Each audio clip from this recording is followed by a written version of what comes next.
नाज़रीन, टंडो गुलाम हैदर में कश्मीर सां यकजहती लाइ रैली कढी वई आहे। इन हवाले सां ॾिसूं था फयाज़ अली वरियात जी हीअ रिपोर्ट।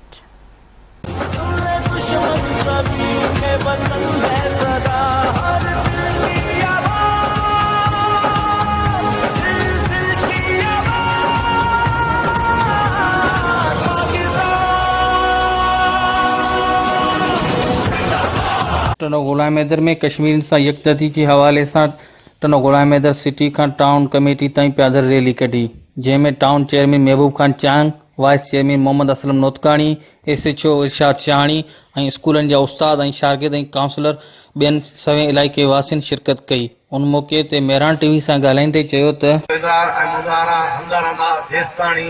कश्मीर आज़ाद न थींदो ऐं तेसिताणी हे मुज़ाहिरा बंदि कोन थींदा।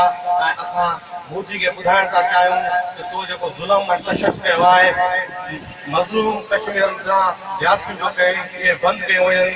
इंशाअल्लाह कश्मीर पाकिस्तान थींदो, कश्मीर बनेगा पाकिस्तान, पाकिस्तान जिंदाबाद।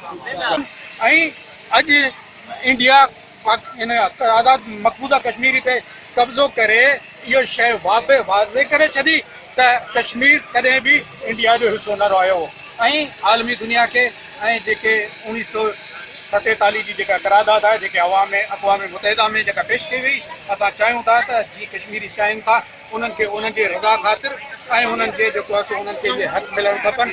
असीं एहतियात जेको कयूं पिया या रैली पिया कढूं, इहो मोदी सरकार खे ॿुधाइण था चाहियूं त असीं अवाम ऐं फोर्सिस जेका बि आहे मोदी सरकार जे ख़िलाफ़ आहियूं ऐं इंशाअल्लाह जेसीं तक असांजे जिस्म में साह हूंदो तेसीं ताईं असांजी जंग जारी रहंदी ऐं एहतियात ऐं कफ़ात जारी रहंदा।